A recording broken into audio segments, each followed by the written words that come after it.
अस्सलाम वालेकुम।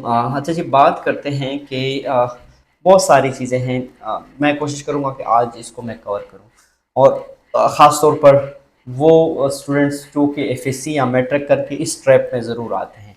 तो मैं नहीं चाह रहा हूँ बहुत सारे ऐसे लोग कि मैंने काउंसलिंग भी की। मैं कोशिश करता हूँ कि जब भी ऐसे लोगों के साथ मिलूँ या ऐसे स्टूडेंट के साथ मिलूँ तो उसको अच्छे तरीके से गाइड करूँ।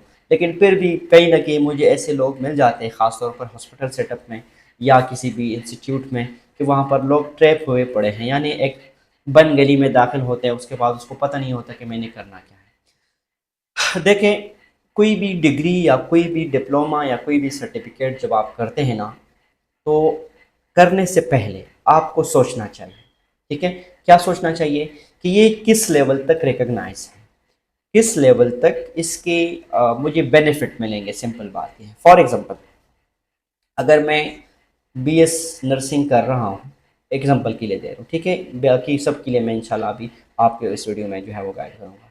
तो बीएस जो मेरा है, क्या ये पाकिस्तान नर्सिंग कौंसिल मुझे एक लाइसेंस देंगे और उस लाइसेंस से मैं पाकिस्तान में भी प्रैक्टिस कर सकता हूँ और उस लाइसेंस से मैं थ्रू इंटरनेशनली किसी भी कंट्री में मुझे एक वैकेंसी मिलेंगे कि हाँ, ये वाकई में एक रजिस्टर्ड नर्स है, इसने पाकिस्तान में ये डिग्री ली है।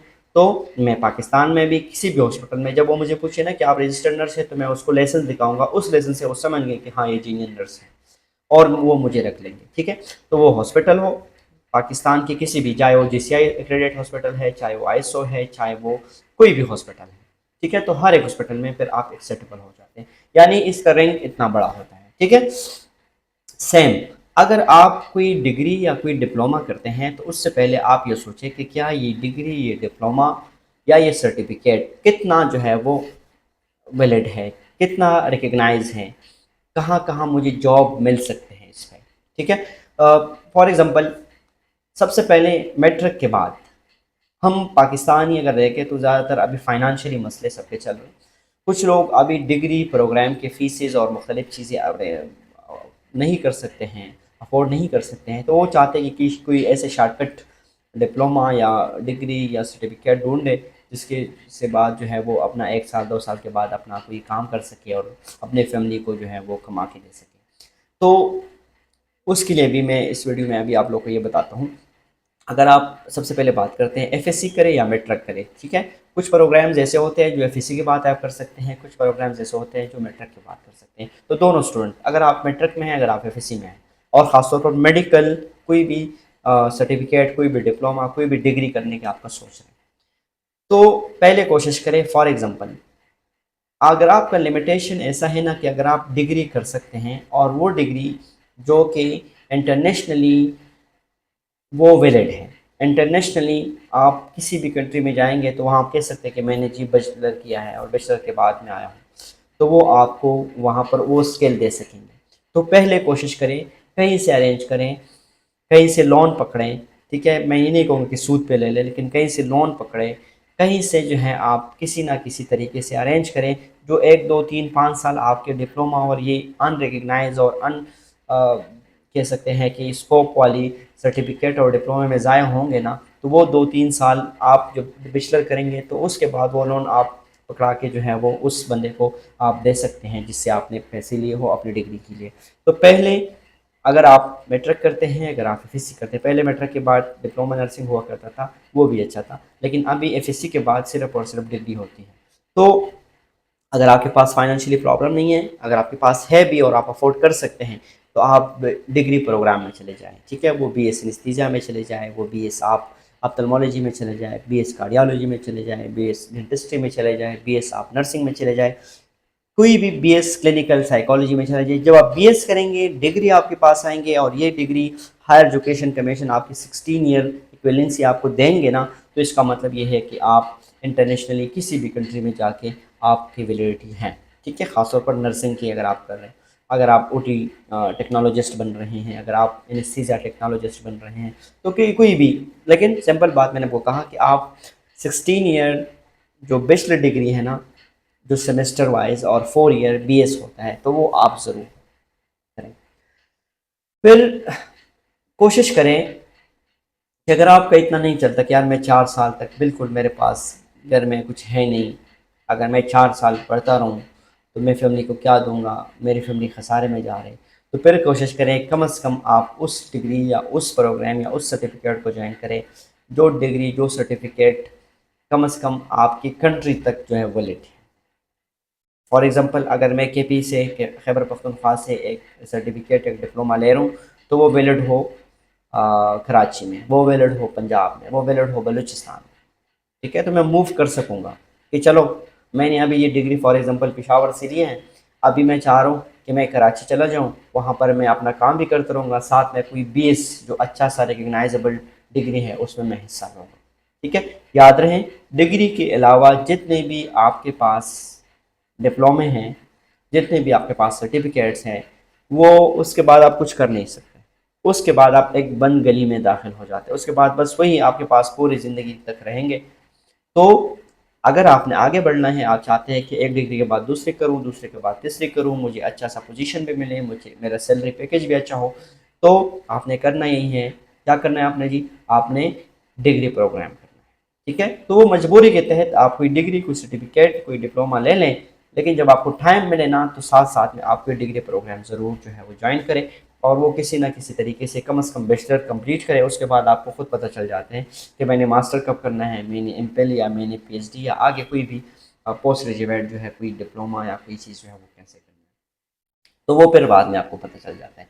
तो सबसे पहले मैंने कहा वो प्रोग्राम पकड़े, मैंने आपको बता भी दिए बैचलर जितने भी प्रोग्राम्स हैं जो इंटरनेशनली और नेशनली तो है ही है, इंटरनेशनली रिकग्नाइज हो, यानी हायर एजुकेशन कमीशन आपको उसका इक्विवेलेंसी देंगे। ठीक है, तो जाहिर सी बात है वो किसी यूनिवर्सिटी के होंगे, तो वो यूनिवर्सिटी आप हायर एजुकेशन कमीशन के वेबसाइट में जाके देखें कि क्या वो रिकग्नाइजेबल है या नहीं। अगर है तो जाहिर सी बात है वो प्रोग्राम भी ऑलरेडी रिकग्नाइज होंगे और वो नेशनल और इंटरनेशनल किसी भी जगह आप जाके जॉब कर सकेंगे। दूसरा मैंने कहा अगर आपका बिल्कुल वहाँ पर नहीं होता कि मैं 4 साल कैसे गुजारा करूँगा, मैंने फ़ीस कहाँ से देनी होगी, मेरे फैमिली क्या खाएंगे, तो फिर आप किसी भी ऐसे प्रोग्राम में आ जाए जो कि नेशनली किसी भी सूबे में आपने किया, उसके बाद जब दूसरे सूबे प्रोविंशन में आप चले गए वहाँ पर वो वैलिड होंगे।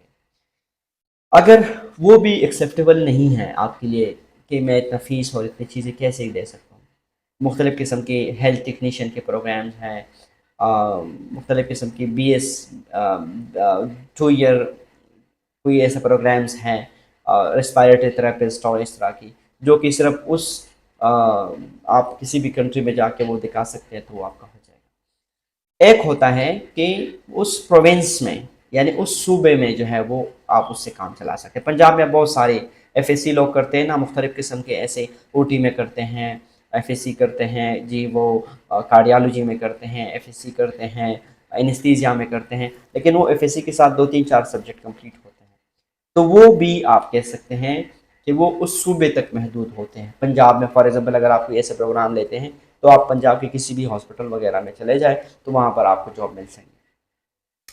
अगर आप KPK में करते हैं तो KPK में ऐसे कुछ प्रोग्राम्स हैं, कुछ ऐसे सर्टिफिकेट और डिप्लोमेस हैं, कुछ डिग्री आप कह सकते हैं वो भी हैं जो कि KPK तक हैं, कुछ ऐसे हैं जो कि सिंध में हैं। तो आप अगर सिंध में हैं तो उसकी मालूमात करें कि ये कहाँ तक रिकग्नाइजेबल है, तो ज़ाहिर सी बात है उस रेंज के हिसाब से इसके फ़ीस और वो चीज़ें भी कम होती हैं, तो वो आप फिर एक सूबे तक महदूद रहते हैं, उस सूबे के बाद जाके आपका वो डिप्लोमा वो सर्टिफिकेट कोई काम नहीं आएगा। फोर्थ नंबर पे जो है वो होता है जी सूबे में भी नहीं, आप सिर्फ उस ऑर्गेनाइजेशन में, फॉर एग्जांपल होते हैं हमारे ऐसे दोस्त और ऐसे बहनें जो कि एक हॉस्पिटल में for example as a worker के लिए जाते हैं, वार्ड बॉय जिसको हम कहते हैं, या हेल्थ केयर असिस्टेंट की जॉब के लिए जाते हैं, तो उसको वो हॉस्पिटल वाले फिर अडॉप्ट करना स्टार्ट करते हैं और हॉस्पिटल वाले उसको 1 ईयर टेक्नीशियन का डिप्लोमा दे देते हैं, मतलब उसको प्रॉपर ट्रेनिंग करा के एजुकेशन दे के उसके बाद करते हैं।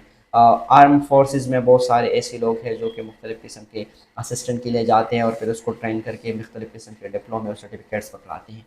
तो याद रहें ये सर्टिफिकेट्स ये डिप्लोमे सिर्फ और सिर्फ आपके उस ऑर्गेनाइजेशन में काम आएंगे, उस ऑर्गेनाइजेशन में आपको उस डिप्लोमे और चीज़ों पर आप कह सकते हैं कि आपको जो है प्रमोशन मिल सकते हैं, आपको एक्सपीरियंस काउंट हो सकता है।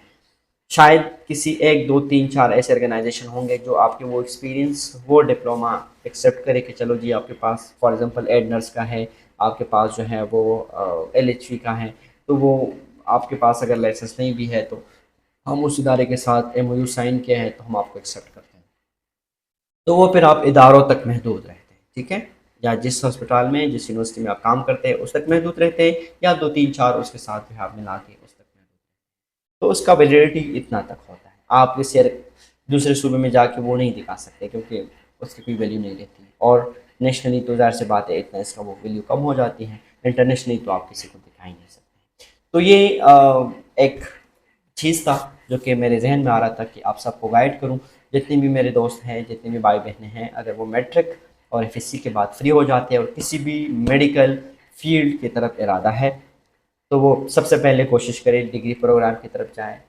उसके बाद अगर नहीं होता तो आप ऐसे तक जाए जो कि मेडिकल फैकल्टी तक महदूद। आपने देखा होगा Punjab medical faculty, Sindh medical faculty, Khyber Pakhtunkhwa medical faculty, या हेल्थ केयर कमीशन, नर्स, ये जो हेल्थ डायरेक्टर होता है ना, तो इनके साथ इसका ताल्लुक होता है। तो आपका वो डिग्री, आपका डिप्लोमा जो है उस तक महदूद होता है। तो मैंने आपको कहा ऐसा डिग्री जो कि नेशनली इंटरनेशनली दोनों एक्सेप्टेबल हो, ऐसा हो डिप्लोमा या सर्टिफिकेट जो कि सिर्फ नेशनली एक्सेप्टेबल हो, ऐसा डिप्लोमा, ऐसा सर्टिफिकेट, ऐसा जो है वो कोर्स जो कि एक सूबे तक महदूद हो, और ऐसा कोर्स, ऐसा डिप्लोमा जो कि सिर्फ और सिर्फ एक हॉस्पिटल, एक ऑर्गेनाइजेशन, एक इंस्टीट्यूट तक महदूद हो। तो ये 3 लेवल्स होते हैं। तो कोशिश करें सबसे पहले पहला लेवल आप सेलेक्ट करें, डिग्री लेवल, जो कि नेशनली और इंटरनेशनली हो। भले आप 1, 2, 3, 4 साल ज़ाय करें, लेकिन हमेशा कोशिश करें कि डिग्री प्रोग्राम में आप हिस्सा लें। मैं कह सकता हूँ अगर आप 2 साल 3 साल मेहनत करते हैं और डिग्री के लिए पैसे भी कमाते हैं ना, तो इसमें कोई हर्ज नहीं है। आप वो डिग्री के लिए ज़रूर पैसे कमाएं, लेकिन डिग्री स्टार्ट करें, ठीक है? ये 3 साल वैसे बाद में अगर आपके ज़ाया होने हैं ना, तो पहले ज़ाया हो जाए, और ज़ाया नहीं हुए बल्कि आप उसके लिए तैयारी कर रहे हैं, उसके लिए पैसे कमा रहे हैं, ठीक है? अगर वो लेवल अचीव नहीं हो रहा तो फिर आप नेशनल लेवल वाला अचीव करें, उसके लिए भले आप 1 साल मेहनत करें। अगर वो नहीं हो रहा तो फिर तीसरा, अगर नहीं हो रहा तो फिर बहुत सारे ऐसे दोस्त और ऐसे लोग मैंने देखे हैं जिसकी ज़िंदगी गुजर जाती है, बेचारों ने कोई टेक्नीशियन या कोई ऐसा कोर्स किया है, पूरी ज़िंदगी। देखें, एजुकेशन ऐसा चीज़ है कि टाइम के साथ साथ आपका मुशक्क़त कम हो जाता है। हाँ, मेंटली मुशक्क़त ज़ाहिर सी बात है बढ़ जाते हैं, लेकिन फ़िज़िकली वो सख्त, वो मुशक्क़त कम हो जाता है, और आपको उसका बेनिफिट आना स्टार्ट हो जाता है, ठीक है? फॉर एग्जांपल मैं अगर एक नर्स की मिसाल दे रहा हूँ, अगर वो ग्रेजुएट करके जब जाते हैं तो बेड साइड पे वो बहुत काम करते हैं, लेकिन उसको सैलरी एक मैनेजर या एक हेड नर्स या एक इंचार्ज के मुकाबले में कम मिलते हैं। टाइम के साथ साथ वो टीम लीडर बन जाते हैं, फिर वो एक यूनिट का इंचार्ज बन जाते हैं, फिर वो मैनेजमेंट की तरफ जाते हैं, फिर वो डायरेक्टर की तरफ जाते हैं। तो मुशक्क़त फिज़िकली उसका कम होता जाता है, स्टेटस उसको मिलता है, लेकिन और फाइनेंशियली जो है वो भी अच्छा होता है। तो ये तभी होता है जब आप इस तरीके से एजुकेशन लेते हैं। तो हमेशा जब आपने जाना है तो बन गली वाले, सिंपल मैं कह सकता हूँ, या ऐसे एजुकेशन को चूज़ नहीं करना है जो कि आप स्टार्ट करते हो और जब ख़त्म करते हो उसके बाद आगे कोई स्टेप आपके पास नहीं होता।